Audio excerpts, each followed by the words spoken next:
Welcome back to the podcast, everyone. Today I am joined by Ben Leavitt, who is a fellow YouTuber at almost 100,000 subscribers, a podcaster, and founder of a marketing agency working with clients to grow and monetize their YouTube channels. Welcome to the show, man. Yeah, Josh, thanks for having me, man. I'm excited to chop it up today. I know we talk all the times back and forth via text and DMs and stuff, but I'm excited to chat in person. Yeah, definitely do. It's awesome to have you. So tell the listeners a little bit about how you got started in entrepreneurship and digital marketing in general. Yeah, so I have kind of a weird story for the creator side, but for entrepreneurship, I started at a very young age. That was something that really came really naturally to me. I would say I was just before being an entrepreneur became really cool. So when I was growing up and doing different hustles and flipping things, it was really viewed as like weird. Even my parents, like my dad would like sometimes be like, oh, like, what are you selling today kind of thing, like making fun of me. But it was always just something that I was very naturally drawn towards. And I was lucky that at least that change kind of happened. And I found some content creators that really showed me, oh, like this isn't weird. This is a viable path. This is cool. But I put that on the back burner because I was a football player, American football so not soccer. And so that was my life. That was my focus until I had career ending injuries. So then when that happened, you're really, as an athlete, forced to reassess yourself, see what you care about, because you just lost your whole identity. And with that being football, I went back and was just thinking, like, what are the things that make me feel as good as football did? And it just kept coming back again and again. It was the entrepreneurship stuff. It was when I was running my little side businesses. It was when I started business with my friends, started hustles, flipping things. So I went back to that drawing board, and I always had been a longtime consumer of social media content and thought that as someone who didn't have a lot of money or connections, that's the route I would have to go eventually when my football career was over to meet where my entrepreneurial goals were. And so that just kind of got fast tracked because of the loss of football. And more specifically, I tore my ACL while playing football, and that's a very traumatic injury. So when I went to look for answers, I went to the first place everyone else goes to, which is YouTube. And through doing that, the videos were just so bad.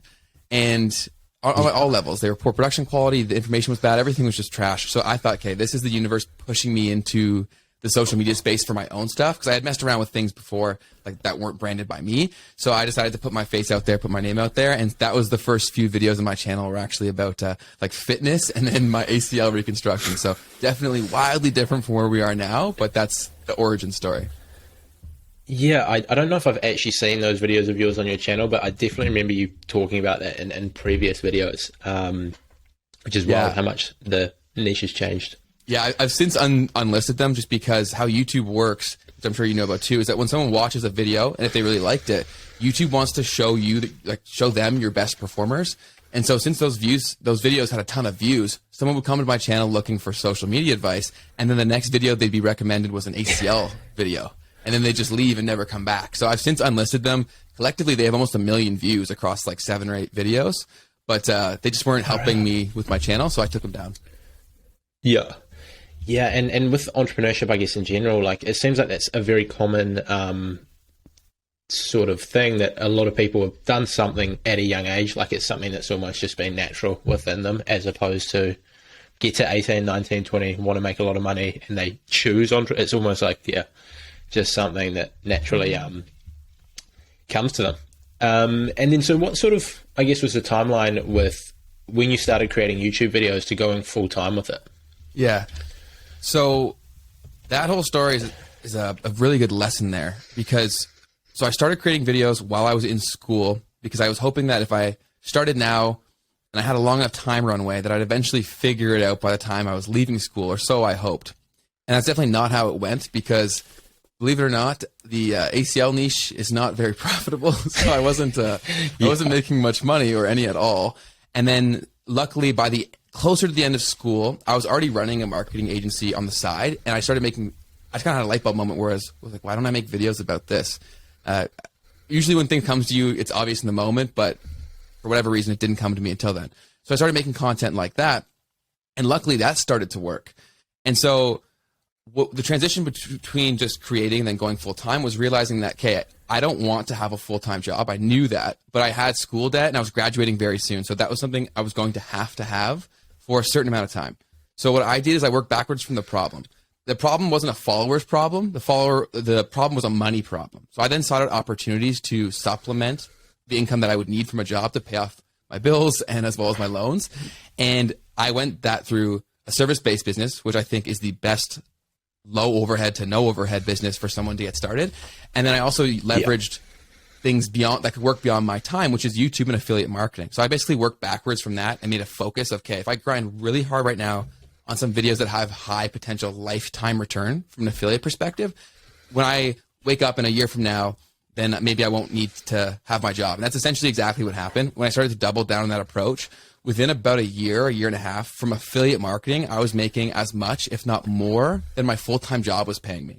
And so I was going to quit anyways, but then the pandemic happened. So they had to fire me, which worked out. And so that the time was about a year and a half. Yeah. I think I know you went viral with a TikTok somewhat explaining that idea of affiliate marketing, but it's such a underrated thing, like you said in that TikTok. It's crazy, dude. Of creating searchable content and linking affiliate products. Yeah, it's insane, man. And if you take the right approach, which obviously you're doing tremendously well on your channel, like there's just so many avenues to do it in a very predictable way, which I think is one of the very few things that once you build the skill set can be predictable from a social media perspective. Like a lot of other things take so many skills, so much time and like a lot of nuance to go viral, but you don't need to go viral when you're taking this really sniper approach. And that's why I'll be launching a course all about that, just because I've seen how like a month or two worth of work plus all the information that I had accumulated over time resulted in me being able to leave my full-time job. And even if you don't want to leave your full-time job, an extra few grand or even more coming in a month passively is potentially life-changing for a lot of people. 100%, especially if you pair it up with some sort of high ticket service or for sure coaching or consulting or whatever, like you referenced earlier. Like if you create videos of how to build a website using this tool and that tool and all these little things, and then you affiliate for those tools and you offer a service, like you can go full time with a few thousand subscribers. Like it's crazy. Yeah. And that's the thing. I'm sure you get this all the time where you get questions of like, oh, why won't my channel blow up? And so many people, I always ask, like, why do you want to blow up? And oftentimes they'll say they want to be rich or they want money. Maybe it's not even rich. Maybe it's a few $100,000 or $100,000 a year. And it's like, you can get there so much easier if you stop trying to go viral. Like that is the biggest advice I would give, is to figure out what is your actual goal, because there are so many easier paths to get there likely than the one that you think you need to go down. And I get that question all the time. It's like, why can't I go viral? It's like, you don't need to go viral to achieve your goals. Yeah. There's a lot of people out there with 500,000 followers that are like all over the show and not making anything. And then there's a bunch of people who've got a couple thousand and doing unbelievably well financially. Yes, dude. And that's the thesis of my whole agency, really, is that we only really take on clients that can fit that approach, and they're cool to double down on that. So we really only take on high ticket, either info product sellers, so courses, coaches, etc., and then software companies, so SaaS products, just because it's again, that sniper approach. It's very predictable, and the lifetime value of a customer is so high. So it's not what the numbers are, it's what the numbers mean. So if you get 1,000 people in there that are worth potentially thousands of dollars, you don't need millions of people to make a big chunk of change. So I think it's just really figuring out what you actually want, and then now let's create this path of least resistance to that. Yeah. It's that's definitely the way to go about it, eh? Just the idea of consciously thinking about what you're trying to do, whatever the strategy is, whether it's that or whether it's something else with social media. Too many people just jump in, create something, but they don't actually think about, hey, who am I trying to reach? What do they want? Like just even thinking about that stuff in the first place. 100%. And I love that you said really from like a holistic point of view of what do you want for yourself, and then basically working backwards to create that reality, because we're so lucky and obviously we leverage it, but you can build almost any life you want with a bit of time and a good chunk of effort. So if you say, okay, what does this look like if everything goes my way? Then it becomes a series of steps. You're not really rolling the dice. It's a matter of getting reps. And then eventually things are going to work out because we have time and then we have resources like social that can work far beyond our actual ability to work, which is life-changing. Yeah, it's an incredible opportunity that definitely more people should be jumping in on. But great for those who are, if there's not many people doing exactly. it as well. Now, similar to my channel, a lot of your videos and expertise is around Instagram marketing. Yes. What would you say is like the core sort of handful of things that people should be focusing on if they want to grow on Instagram in 2022? That's a great question. And I think, so it's so funny because it seems like the general consensus or whatever that means, it seems like a lot of people hate on Instagram now. And I honestly think it's one of the better times to be on Instagram that there ever has been, as long as you're willing to do the right things. And it's so funny, I have a video coming out of it soon where I have a lot of friends, especially in the business space, who are doing way better on Instagram with Reels than they are with TikTok. So much so that a few of them have just stopped posting on TikTok altogether. So I think it's a very exciting time to be on Instagram, regardless of what you may think. But in terms of what I would focus on is really just follow the leader. And the leader is obviously the platform themselves. So the best thing you can do is to focus on what they're focusing on. And so they're trying to make this more of a holistic platform and integrate more things like search and more ways to designate content. So the more specific and thoughtful you can be with all of the data points that they're assessing to really see what kind of content you are, and then in turn, who wants this content, is a great way to put yourself ahead. So that comes down to optimizing your bio, your messaging consistently, and then also like the tags that you're using and the kind of content you're covering. You can make Instagram's job easier. They're going to reward you for that, for one. Two, I would say it's what you referenced earlier, that deep understanding of who you're actually trying to target, and on a very deep level. And this is something that people call a ton of different words. The one that I've heard a lot of as of late is like your ideal avatar. Like, who is this person? Because when you truly understand these people, you can create what they need before they know that they need it. And that is how you become a magnet to the ideal people and your ideal customers. And you can't get that unless you put in the time to really go figure out these people. So I'd say that'd be the second thing, is really understand who you're trying to reach. The third one would be one that's fairly obvious, and that's to be posting Reels.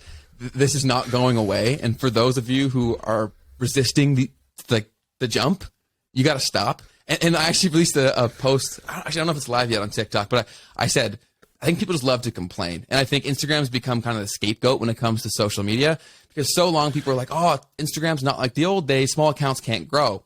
And then Reels come out. And that's basically the solution to small creators' problems. And then they're complaining that they have to make videos. It's like, you just can't please some people. So I think definitely be posting Reels and video content. I think Live is an underslept on feature for building community.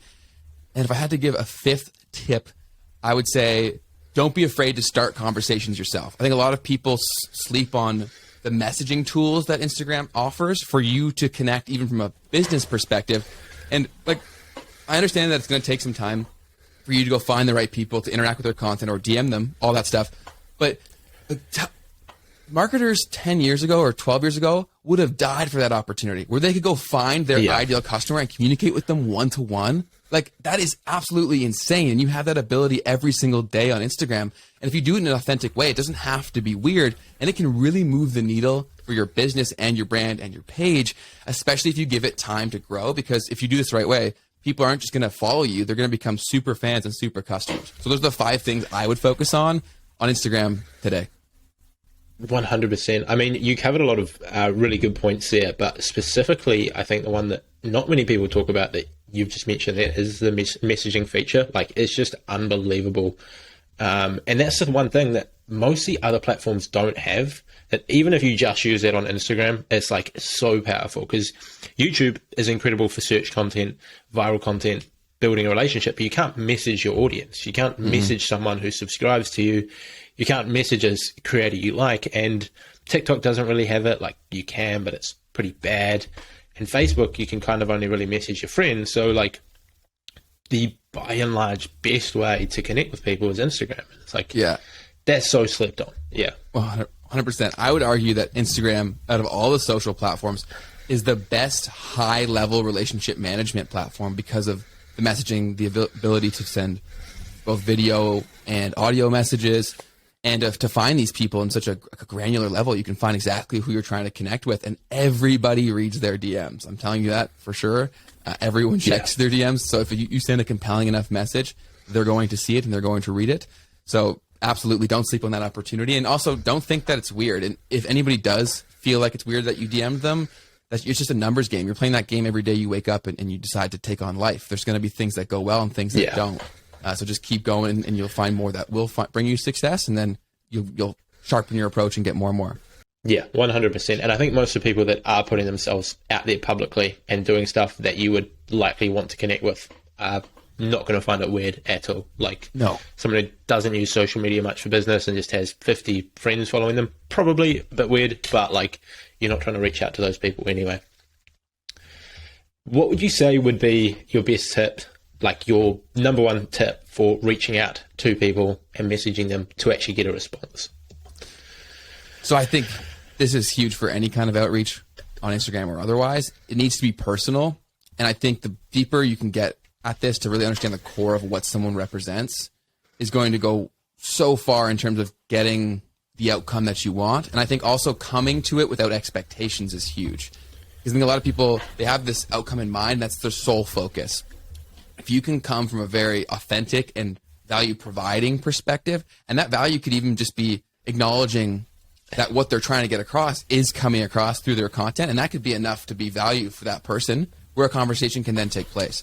But I think putting in the extra time and effort to do that, if you feel comfortable, which I love voice messages. I think they're one of the most impactful things. Like, we send them all the time just because it's so personal. And I think the more that you can make any sort of interaction, whether that be content or direct messaging on social, more human, the more successful it's going to be. Because although we're getting farther and farther apart in terms of like being physically together, we still crave that connection. And this is a great way to do it at scale using a tool like Instagram. So if you feel comfortable, hit that voice memo. It just allows people to feel tone, your personality, your energy, and that can progress things so much faster. So it'll get you a reply far more likely, and it'll also progress the evolution of that relationship so much faster.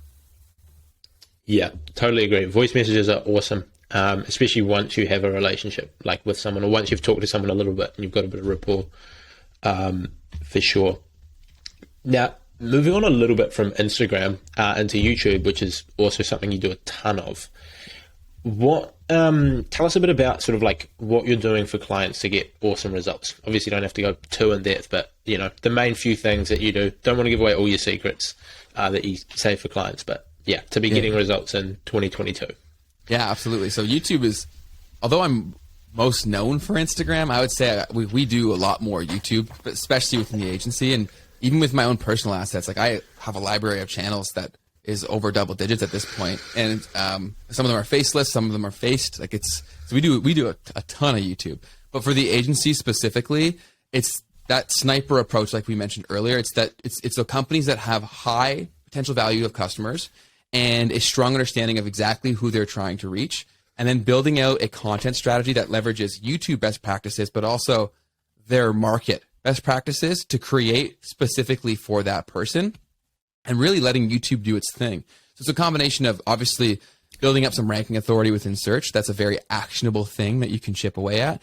And then also taking that a step further by trying to broaden out the scope of who your content can reach by incorporating more of these best practices on YouTube that will allow maybe a slightly broader audience to find your content through YouTube marketing. Like, the stuff that you click on the homepage is a reason why it performs well there, is because it's a little more mass interesting and it can get a click rather than a search. So I think that's a huge piece. And then also just figuring out the opportunities for what videos would move the needle. And I think one of the things that we're the best at is finding underserved areas on YouTube. And there's been a few clients that we've had where I could tell even when we onboarded them, they weren't fully sold. Like, I think they kind of thought we had a little bit of a fugazi going on. And then we had like the three that were kind of on the edge. All three of them had this light bulb moment because a video that we recommended based on the research is now their highest performing video, and it's not even close. And all three of them fought me on the idea initially. They're like, I don't want to make that video. And I said, please just do it for me. And all three of them, it's now their highest performing video. So I think that's one thing that we're really good at. Yeah. How do you think, what's a good suggestion for people trying to find those underserved areas?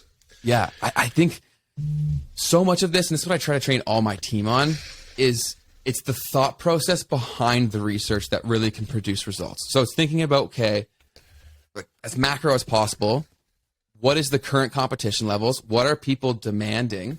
and how does YouTube operate? So a good thing that I find is using the tools that are out there, but not using them as the be all end all. So I use a ton of different YouTube research tools, but I use them collaboratively, and I also try to think like a human being, because at the end of the day, I always use this analogy.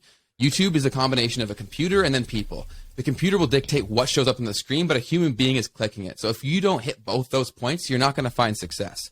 So I think it's understanding that approach the entire way is going to be massive. But for a specific like nugget of what I look for, I try to find, if it's for search, I'll try to find keywords that may be a little bit unorthodox that my competitors may not be thinking of.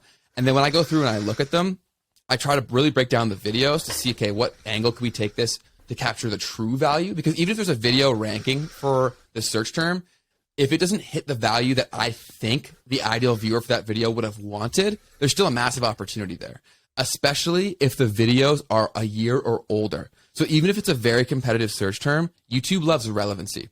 So you could still rank for a wildly competitive search term if you make a better video and thumbnail than a massive channel. And so that even happened to me personally. One of my first breakthrough videos, I was ranking for the word podcasting for like a year as a tiny channel, which was crazy, because for a while I would type in podcasting and my video would be ahead of Gary Vee and like all these massive players. And I just said that right there is the power of YouTube.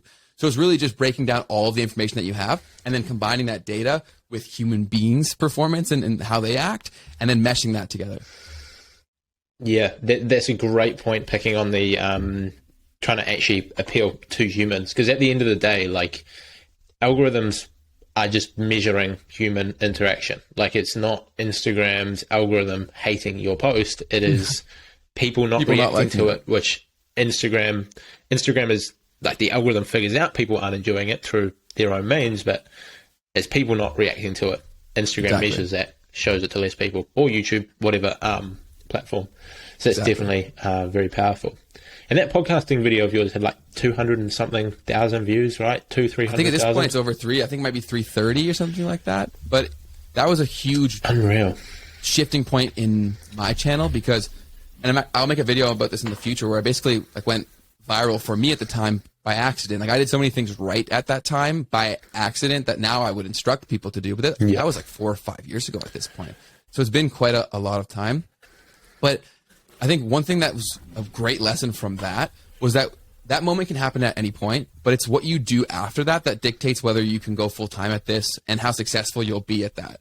So when that happened, and if that ever happens to someone watching this, you need to double down and use that as leverage as much as possible. And so what happened is, right after I got that, I could see that there's a lot of people creating content in the podcast space, but almost none of it was performing well.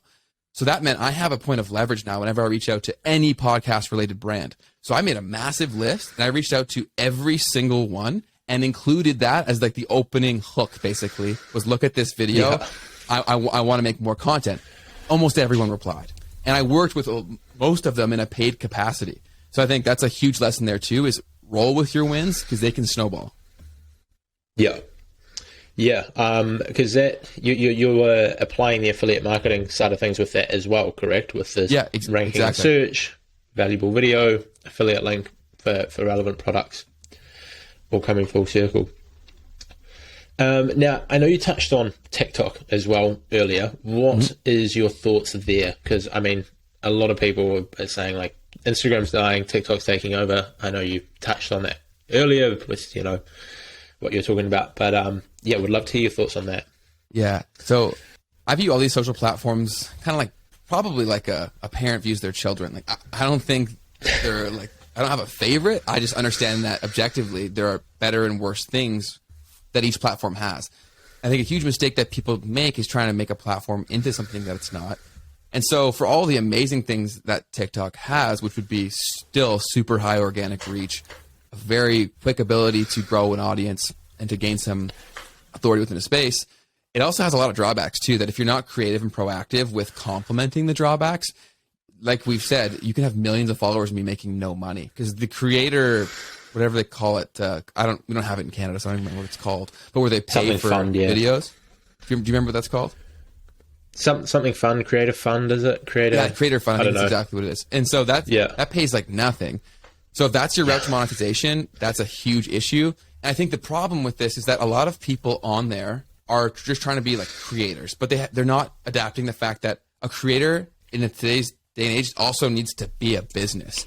And so if you're not thinking like that, or at least having someone in your corner who is thinking like that, you're leaving so much on the table, because like being a business right now, and it is slowly getting better, you're like fighting the core nature of what makes TikTok so successful. Because to drive a business transaction for you're fighting what TikTok is the best in the world at, which is making people consume something else and keeping them on TikTok. So for you to monetize off that, you're fighting something that was truly life-changing from TikTok. So you have to really be thoughtful about that, put in the time, and think about what this traffic means. What they did so well is they reduced friction for creation, which led to way more content and way more creators. But also with that, a lot of creators aren't thinking long-term in terms of what this could be. I think there will be a huge shift, and I'm glad that people like myself and like you are educating people on the necessity of doing that if you want to turn this traffic into a business, because it does hold so much value. So I think still a huge believer in TikTok. I think if you haven't started there, you should. But understand that it's quite nuanced in how people consume. A lot of people just say, oh, vertical video is vertical video. But I study these platforms all the time, and there's a wild difference between what performs on Shorts, what performs on TikTok, and what performs on Reels. It is so strange, but what people will and won't consume, or what won't perform, is dramatically different. So I think the people who are winning on each platform understand how nuanced they are, and they create accordingly. Yeah, exactly. And touching on what people like consume, like it is so different. Like if someone, I think it's almost like the mindset someone's in when they're on a certain platform. Like if you post a 3-minute video on Instagram, it's probably going to do pretty bad unless it's like incredibly engaging. Yeah. Whereas you can post a 3-minute video on YouTube and people will click on it and watch the whole thing. It's probably even too short almost, because people expect an 8 to a 15-minute video there. On Instagram, they expect a short post, 10-second reel, whatever. And so trying to put a 3-minute video on is like wild. But yeah, it does seem like on TikTok, great for reach, but you do have to build another place to contact that audience: email list, Instagram, YouTube, whatever. Yes, absolutely. Definitely leverage while the traffic is there, because that will diminish over time as it becomes more competitive, as there's less to go around, as they sophisticate their advertising. But it's not all sunshine and rainbows, which a lot of people make it out to be. Yeah. And as I guess more people create content, it just lowers the reach for everyone else. Exactly. On the platform, assuming it's not growing. Now, moving a little bit outside of, I guess, social media specifically, one thing that I love what you've done, and I think you've done a pretty good job of it, is starting to put like a team together to help you get results, whether it be for your clients, for your own stuff, like having editors and building a whole team around what you do. What would be your best advice for creators that want to do that, bring on 1 or 2 or 3 people to sort of help them free up their time to do what they do best? Yeah, that's a massive problem for a ton of people, and great way that you positioned it too. I think there's 2 major pro tips that I would give there. The first one would be what I did when I started to tackle the money problem through affiliate marketing. And is if you can find some sort of baseline that you have everything taken care of, things become so much less risky. So that's why I love my affiliate marketing revenue streams, because if all else failed tomorrow, I could not work, whatever, and I'm still very much taken care of. So I think if you can start to build those up, that's a great starting point. And then also I would say have the conviction and the belief in what you're building to take on the risk of bringing on more people, because it is a risk. But as a creator, you should really only be focusing on, or even the business owner, you should only be focusing on what you are uniquely good at. And I always say this to my friends, like, what are you world class at? Everything else, don't do it, because it doesn't make sense when you could probably find someone, and if you do enough digging, probably find someone who believes in the vision and is affordable, that is world class. So although you're stuck in this mindset of like, oh, I don't want to spend the money, it could actually be a massive opportunity cost because of what you could have done with that time, focusing on what you're world class at. And it all comes down to the psychology of money. And that's actually a book that I just read, which I highly recommend. And it's so true. It's all about how we approach money and not about what's actually transpiring. So I think that would be the biggest advice that I'd have, is actually have the conviction to jump in and do so in a way that you can. Obviously, don't go hire someone who's going to like put you into debt, but as scary as it is, bring on people, whether that's someone who's a VA in the Philippines or wherever. Start with what you can, because anything's going to be scary, and then understand that it is actually going to move the needle tremendously if it lets you focus on what you're uniquely good at more so. So those would be my 2 biggest points. Yeah, that's great advice. And it doesn't have to be like someone working 40 hours a week in your town either. Like, could be an hour a day virtual assistant in the Philippines, like you say, that just takes a little bit off your plate. Yeah, I think a great exercise for that, sorry to cut you off there, is like literally write down everything that you ever have to do, and then assign it a time that it takes, and then also a rating in terms of 2 things: your skill set and how much you enjoy it. And so, and then that will make a massive indication of what you should outsource immediately, and then like what you may want to keep on for yourself. Yeah, and potentially also what value that task, I guess, has as far as how much you could outsource it for. For sure, is worth looking at too. Yeah, because if you're spending all day trying to reply to emails and you could outsource it for $10 an hour to record videos or to consult people for $100 an hour, like, no brainer. You got to work on that pretty quickly. Yeah, absolutely. Awesome, man. I think we've covered a lot here in 30 minutes compared to, we've gone over heaps here. But one of the, I guess, final ones that I want to go over is quickly touch on the agency side of things. You said that was one of, like, your biggest piece of advice for people was to create like an agency or to sell some sort of services. What advice do you have for people who are looking to do that, to start an agency, sell services? Yeah, great route to go, especially if you don't have the money, which I definitely didn't. When I started my business, I had negative money, like on my credit card, everything. I was broke. But that's the beauty of it. And so I would have a few tips that come with that. I say the first one would be to become a specialist, and so an example of that could be mine, where I would try to be a general full service marketing agency, which became an absolute nightmare, which I'll explain in a minute.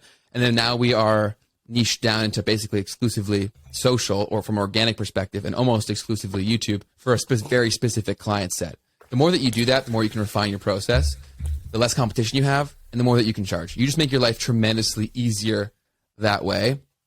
The second would be make sure the people that you're selling to can actually pay you what you want to make, and don't fall into the trap of looking at a potential audience or a potential customer pool, which I see happen so frequently, and I made the exact same mistake.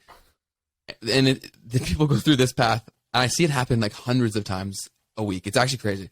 People start a business for services, and they always go local small businesses. They're like, that's who we're going to serve. That is almost a nightmare client. Like, that is almost the worst client you could possibly have, because you are going to have to be so much for that business. They are not going to have, likely, in most cases, a lot of spare cash, and they're going to be very on you because you're probably the only contractor they're really working with. So you can't really expand off of that. So I think that is another thing that you really have to make sure is that your customer fits the life and business that you want to build. And then the third would be to really refine your knowledge and your processes, because at the beginning it's going to be all you. But if you can become a unique source of like thinking, which is essentially where we are now, like we are really good because I've built out basically my brain into assets that I can bring people on at so much lower of a cost that I would require. And they can basically develop my thought process when making their skill-driven decisions to deliver an outcome. And that's done by spending so much time being meticulous with walking through every single detail of things. And I use a tool like Loom, or actually I'm cheap, so I use an alternative called Berrycast. It's cheaper, but it's like the same sort of premise. And to literally go through, and any task that someone would have to do on my team, I walk through it how I would do it, explaining over the top the thought process of every single decision. Because again, it's the thought and the way of thinking that brings to an action that's going to dictate success or failure. So I think that's the biggest thing, is building out your systems and processes, and keeping your overhead low at the beginning would be my biggest points if you're trying to start a service-based business. Yeah, that's, again, a ton of valuable insights there, especially, I mean, I need to work on processes and stuff a bit more. But we all do. We all do. But one other note for the business piece too, is so many people fall victim, and I've done this 3 or 4 times myself, to thinking that you need a business partner. And especially for a business like this, you definitely don't need a business partner. You can find talent that you outsource to, that you pay an hourly or retainer rate. But if you do take on a partner or somebody else, make sure, and I'm going to stress this, make sure you have complementary skills. So many times people will be like-minded and almost have the same skill set, and then they start a business together. That is so stupid. And I've done it so many times where eventually you look around and you're like, we're both doing the same job. And then that usually creates some sort of friction, and it usually collapses the business. So don't think you need someone to partner with to start. And if you do partner with someone or with people, ensure that there is actually complementary skill sets there to warrant the equity that you're going to give to someone else or the money you're going to give to someone else. 100%. Like they usually say, like one person sells, one person builds, salesperson, service provider. Exactly. Not two of the same. Otherwise it's just going to be a mess. Yeah. Which it often can be. Yeah. Yeah. And definitely agree with you on like not going for the same like local businesses that everyone goes for. I think the other sort of thing around that a lot of people don't sort of think about is, if you're coming into work with a local business and you're on their Facebook ads, they might not have a website, they might not have all of these things, and so you have to, like, your Facebook ads won't be getting results because they don't have the follow-up in place, they don't have the website in place, they don't have the offers in place. Whereas if you target someone that's got all of that perfected and all you have to do is send them traffic using YouTube or TikTok or whatever, and it's going to convert like amazing, like you can provide the exact same service and get 10 times the results just because they've got the back end in place, which is so crucial and can be like night and day difference. And I don't know if people listening or watching this understand how much value Josh just dropped there, because that is absolutely critical, because sometimes your success will be dependent on who you're selling to and who you're serving. And that's, you don't want everyone to be your client, because that's going to make a nightmare environment for you. You want to be wildly selective. And that's at the point where we are now, where we only work with very few people that make so much sense, that are the dream client. And when you first start your business, you're like, I have to take on anyone. And that, to a degree, that's true. But you're going to reach a point where you actually have a perfect client, and you're going to be like, wow, they exist. It's like a unicorn, you think, but they actually are out there if you build your business in a way that allows for you to serve those people. Yeah, 100%. Because that exact same service for the right person can just do incredible things. You can then charge considerably more, get much better results. 100%. Like it's the difference between succeeding and failing with the exact same service as who you sell to. Exactly. It's so funny because you're doing the same thing anyway. So why not get paid more and have less stress? Oh, 100%. But glad. It seems like there's a lot of people pushing that message. So hopefully more people start to pick up on it. Yes. Actually follow through with it, which is good to see. Exactly. Now, to sort of wrap things up, what would be your best advice, I guess, to your younger self and young people in general that are looking to get into business, social media, etc.? That's a big question. The biggest... Yeah. Take your time with it. Yeah, I appreciate that, because it's definitely a lot to unpack. If I were to think back, I would say that compared to others, I probably cared less about what other people thought, but I still could have cared even less. And I think that would have propelled me far further, far faster. So I think really adopting the understanding that what matters right now probably won't matter in 2 or 3 years. So if that's the case, don't let it stop a decision that could take you where you want to go in 2 or 3 years. So I think that would be a big piece of advice. I would say keep failing, because that's something that I've always done, was just tried things and then been okay with failing. I think that's really, really cool. And then the other advice I would give is, within business, listen to your body, because when you're doing something that makes you physically feel good, it's a very strong indication that you should probably be doing more of that, especially if it's driving business results and creating real tangible value. Don't let that slide by. Really pay attention to that and double down on that, because there will be moments as you go and you sample everything where that will happen. And I think people think that there could always be like, oh, I'll love this and I'll love this and I'll love this, but you may let something slip by if you don't really double down on that and see, could I build something from this bigger than myself? And the other thing would be to leverage what you have right now, which is time. So time for experimentation. Then also, because you're so much younger, you have the opportunity to even greater leverage the time horizon that these platforms allow you to have.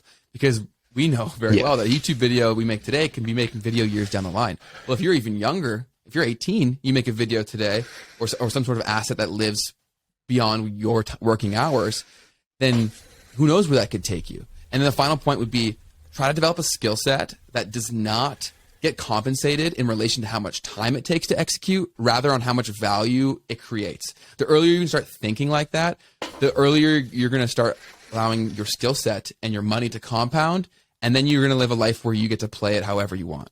Yeah, that is so. I love that last tip around just building a skill set where you're paid based on the value, not so much hours worked. For sure. Incredible. Awesome, man. This has been such a good episode, and really appreciate your time coming on here. Where can people find more about you? I know you've got a ton of stuff going on, so I'll link it all below. But yeah, where can people find you? Yeah. Well, first of all, thanks so much for having me on, man. It's always a pleasure to chat. I love bouncing ideas off you all the time, so it was awesome to do it in a recorded environment. So thanks so much once again.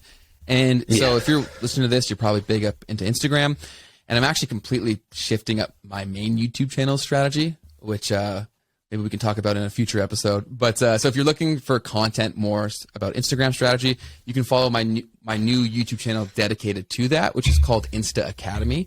And it is live now. We only have one video on there, but by the time this goes live, there'll probably be more. If you want to connect with me, you can go to Instagram, TikTok, or YouTube, just at Ben Leavitt.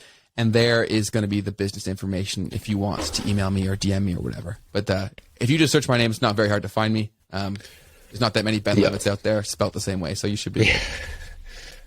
Yeah, lucky man. Don't quite have that luxury. Not so much. There's a few. Yeah. Awesome, man. I will link those down below. Definitely go check out that new channel, because I'm sure the content on there is going to be top tier. Absolutely, man.